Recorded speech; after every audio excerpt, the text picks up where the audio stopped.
सही पूछो तो गुरु कृपा तो सब पे उनकी निष्ठा है। गुरु कृपा तो सब पे, आप पे नहीं है क्या? बिना कृपा के कैसे कोई परमार्थ? पर आपकी जितना समर्पण है, उन्होंने माता पिता भाई बंधु परिवार सुख संपत्ति सबका त्याग करके और शरण ले ली, और जो आदेश है उसी पर रात दिन लगे हुए हैं। अब देखो कितने त्योहार आते हैं, कितने उत्सव आते हैं, बेचारे कोई उत्सव नहीं, कोई त्योहार नहीं, कोई राखी बंधन नहीं, कोई होली नहीं, कोई दीपावली नहीं, कोई मनोरंजन नहीं, रात दिन प्रिया प्रीतम मिले। तो इनकी समानता तो कैसे हो सकती है? तो ऐसा जीवन जब समर्पित कर दिया जाता तब होता है। गुरु कृपा, भगवान की कृपा तो सब पे है। अगर अपने ऊपर हमारी कृपा हो जाए तो बात बन जाए कि हम अपना कल्याण चाहते हैं, हम भगवान को प्राप्त करना चाहते हैं, तो हम नियम से चलें, संयम से चलें, धर्म से चलें। सबसे बड़ी बात बच्चा हो रही है इस समय अपवित्रता, व्यभिचार, ये समाज को खोखला किए दे रहा है। सबसे गंदी बात हो रही, गंदा भोजन, गंदा पेय पदार्थ, ये हमारी समाज को नष्ट किए दे रहा है। कुछ नहीं होने वाला, पहले नींव संभालो। अगर नींव पवित्र और मजबूत है तो बढ़िया मंदिर बन जाएगा, बढ़िया मकान बन जाएगा। नींव ठीक नहीं, सब बेकार। और ये नींव है, मानव जीवन की नींव है चरित्र। चरित्र अगर चरित्रहीन हो तो तुम्हारा जीवन किस काम का? Character is loss, everything is loss. ये कौन समझ पा रहा है कि हमारा चरित्र गया तो हमारा जीवन चला गया, सब कुछ चला गया। हम भारतवासी, हम कोई विदेशी नहीं है। हमारा सनातन धर्म है जिसमें चरित्र की पूजा की गई। राम चरित्र भगवान का।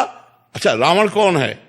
भगवान का पार्षद है, भगवान के समान ही है। जैसे भगवान चतुर्भुज वैकुंठ में रहते हैं, ऐसे वो भगवान के पार्षद चतुर्भुज वैकुंठ। बस कौस्तुभ मणि और श्री लक्ष्मी जी, दो का अंतर है, नहीं सब विष्णु स्वरूप रहते हैं। जय विजय ही तो है, रावण कुंभकर्ण।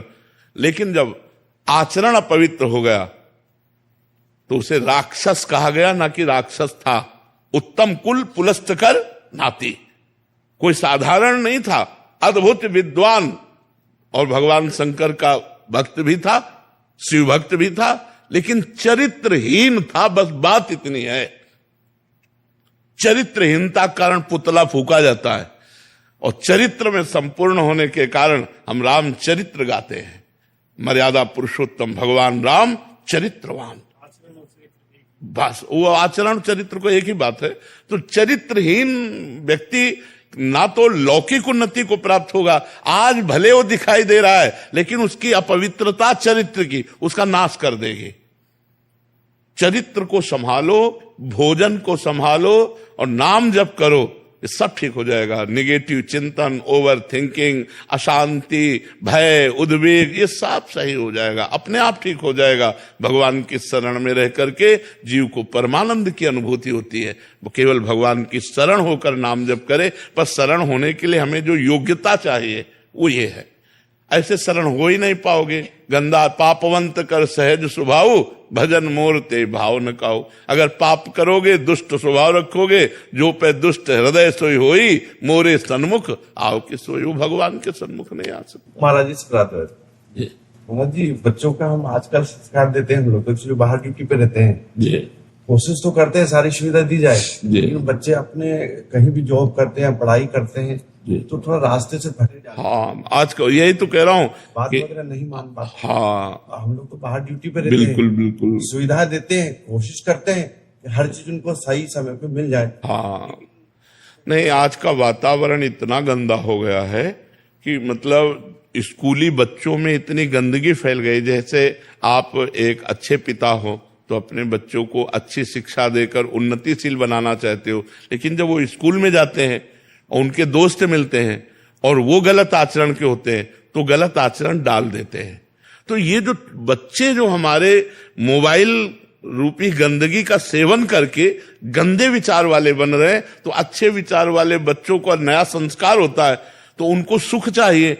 गंदा दृश्य दिखा के, गंदा आचरण बता करके उनके अंदर गंदगी डालते हैं। हम तो मतलब इस विषय को बहुत जोरदारी से खुला प्रवचन किया है हस्तमैथुन पे कि ये बच्चे जो गंदी आदतें सीख रहे हैं, ये जो गर्लफ्रेंड बॉयफ्रेंड, हम कह रहे फ्रेंड बनाना नहीं गलत है, लेकिन फ्रेंड बना के गलत आचरण करना गलत है। गलत आचरण मत करो, दोस्त बनाए रहो। घर में भाई बहन नहीं रहते क्या? घर में भाई बहन रहते ऐसे, स्कूल में दोस्त हैं, कोई फर्क नहीं पड़ता बच्चा बच्ची में। लेकिन गंदगी क्यों, गंदे आचरण क्यों? उसी का विरोध है। गंदे आचरणों का त्याग करो। फ्रेंड में कोई दोष नहीं, लेकिन फ्रेंड एक दूसरे की उन्नति चाहे, ना कि अवनति चाहे। मित्र वही जो कुपंथ निवार सुपंथ चलावा, कुपंथ से हटाकर सुपंथ में चलावे। तो आजकल तो बच्चों को संभालना बड़ा कठिन है। जहाँ जॉब करते हैं वहीं उनके ही हो जाते हैं। बिल्कुल बिल्कुल, बात को कम ध्यान देते। बिल्कुल बोल दिया वो सत्य है, हम लोग जो मार्गदर्शन थे वो गलत हो जाता है। बिल्कुल बिल्कुल। यदि वो बच्चे सत्संग सुने, श्रद्धा करें और सत्संग सुने, तो हमें लगता है परिवर्तन हो सकता है। कभी कभी एग्रेसिव हो जाते हैं एकदम की, हाँ आप हमारे ऊपर थोप क्यों रहे, भक्ति क्यों थोप रहे आप ऐसे ऐसा है, ऐसा ही है। पर हमें लगता है फिर भी हमें पीछे नहीं हटना चाहिए। आप भारतीय सैनिक हो है कि नहीं? हमें फिर आगे बढ़ना चाहिए, अपने बच्चों से मित्रवत व्यवहार करके, कि बिल्कुल ऐसा उनको लगे कि पापा हमारे दोस्त हैं, कि देखो ये गलत बात है, ये आप मत करो, आगे चलकर हम आपको सब सुविधाएं देंगे, लेकिन अभी ये ठीक नहीं है। मित्रवत उनसे जानकारी करो, उनके आचरण कहाँ फिसल रहे हैं उनको पुष्ट करो। तो है तो बहुत कठिन, क्योंकि जैसा संग होता है वैसा ही रंग चढ़ता है। आज हमारे नवीन बच्चों का संग जो है वो मोबाइल है, और मोबाइल संपूर्ण है। बुरा से बुरा देख सकते हो, अच्छे से अच्छा देख सकते हो।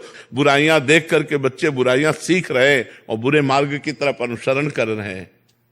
अनूप द्विवेदी जी फरीदाबाद से। राधे राधे महाराज जी। महाराज जी, मेरा प्रश्न कर्ज के संबंध में है। आपके श्रीमुख से सुना है था कि अगर किसी का 1 रुपया भी कर्ज हो जाए तो दोबारा जन्म लेना पड़ेगा। तो महाराज जी, इसी चीज पर सुनकर मैं बहुत परेशान हो गया था। 1-2 रुपए तो इधर उधर हो ही जाते हैं महाराज जी, अनजाने में अगर कर्ज हो जाए। अनजाने की बात नहीं, लेकिन जानकर हम बेईमानी ना करें किसी की। अनजाने में ऐसे तो कोई बात नहीं है, लेकिन जानकर हमने किसी से 500 रुपया लिया है या 500 रुपये की चीज ली है, तो मुझे अपने जीवन में चाहिए कि बहुत जल्दी निपटा दें, हम उसका कर्जा ना लें। बहुत ईमानदारी और धर्म से चलने पर ही हमें भगवत प्राप्ति होती है। तो हम किसी का कर्जा ना लें, वो कोशिश करें जितना हमारे पास पैसा है हम उतनी सामान लें। यदि हम कर्जा लें तो बहुत जल्दी निपटाने की कोशिश करें और उसका कर्जा दे देना चाहिए।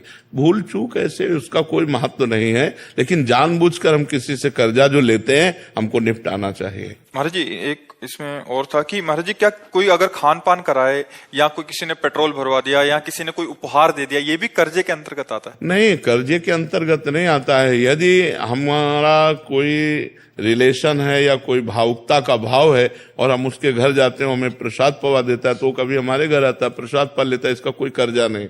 अब हमारी गाड़ी में पेट्रोल क्यों डलवा रहा है, हमें देखना है कि हमसे कोई बुरा आचरण तो नहीं करवाना चाहता है, घूस तो नहीं दे रहा है हमको, हम ऐसे क्यों डलवा ले पेट्रोल? दोस्ती यारी में। हाँ, तो दोस्ती यारी में तो दोस्त है तो फिर डाल देता है, तो हम कभी उसका भी कार्य कर देते, वो बात अलग है। ऐसे नहीं, ऐसे कैसे कोई हमारी जेब में पैसा डाल दे, ऐसे कोई ऐसे कौन कर रहा है? हाँ, बिना स्वार्थ के नहीं, वैसे बचना चाहिए। ये जो खान पान वस्तुएं हैं सबसे बचना चाहिए। मन से कोई कुछ दे, दान में खिला क्यों ले दान पुण्य क्यों ले? अपनी मेहनत की कमाई का खाएं हम। हाँ, निमंत्रण में जा रहे हैं तो हम उसको निमंत्रण देते, वो हमको निमंत्रण दे रहा, वो खा रहे हो। बात अब रोड में कोई हलवा पूड़ी बांट रहा है, ऐसे थोड़ी करने का तुम्हारा अधिकार है कि ऐसे दे दो। तुम गृहस्थ हो, अगर तुम उसके 2 पूड़ी और हलवा पाते हो तो 100 रुपया निकालो, वहां रखो, चलो अपने धर्म से चलो, तो बात अलग है। तुम्हारे सारे सुकृत ले रहा है, वो परिक्रमा लगा रहे हो तो तुम्हारी परिक्रमा का पुण्य ले रहा है वो, तब वो हलवा हाथ जोड़ के खवा रहा है, भैया हलवा खा, वो चतुर है। ऐसे थोड़ी है कि तुम्हें फ्री पवा रहा है। अपने बोला तो खिला नहीं सकते तो खाओ नहीं। हाँ, अपने धर्म की कमाई खानी चाहिए, अपनी मेहनत की कमाई खानी चाहिए। हाँ, हाँ। हम जैसे 4 दोस्त आए हैं, हमारे साथ एक वो दोस्त, वो जैसे कल हमें खिला दिया बड़े होटल में। देखो दोस्त की बात अलग है। अगर वो करोड़पति है तो अपने हिसाब से खवाएगा, जब हमारे घर आएगा तो हम बोरा में बिछा करके उसको रोटी दाल पवाएंगे, वो बात अलग है। दोस्त का वो कर्जा नहीं माना जाता है। कर्जा एक अलग चीज होती है। ये खान पान, मान लो वो हमको रबड़ी पवा रहा है, हमारी सामर्थ्य, तो हम चाय पिला रहे, तो तुम्हारी चाय उसकी रबड़ी की समानता कर ले गए, क्योंकि आप गरीब आदमी हो, धनी है और दोनों दोस्त हैं, तो 1000 रुपये का भोजन पवा देता है, हमारे पास पानी है तो हम केवल पानी पिला देते हैं, तो बराबर हो जाएगा। अपने मन से कोई दे देता, हाँ भाई ले जाओ। क्यों ले ये भी तो होना चाहिए। क्यों लें? हराम का क्यों लें? हराम के खाने की आदत क्यों बनावे? नहीं लेना चाहिए, नहीं लेना चाहिए। मेहनत की कमाई हम ऐसे क्यों ले ले? ऐसे क्यों ले ले? ऐसे अधर्म की बात नहीं। अभिषेक रघुवंशी जी। महाराज जी, हमारी वैदिक परंपरा रही है कि हम तुलसी जी की माला से नाम जप करें। गुरुदेव भगवान, आज के समय बहुत सारे लोग नाम जप करने के लिए काउंटिंग मशीन, काउंटर या अन्य किसी माध्यम से नाम जप करते हैं। क्या इससे देखो, पुण्य मिलेगा? हमारा पुण्य क्या, उसको भगवत प्राप्ति हो जाएगी। हमारा मतलब है भगवान का नाम स्मरण होना। किसका है? भगवान। तो अब वो काउंटर चल रहा है, राम राम राम राम राम राम राम, तो काउंटर से भगवत प्राप्ति नहीं होगी, नाम से होगी। माला से भगवत प्राप्ति थोड़ी होती है। माला फेरत जुग गया, फिरा न मन का फेर, कर का मन का डाल दे, मन का फेर। यदि हम राम राम जप रहे, कृष्ण कृष्ण जप रहे,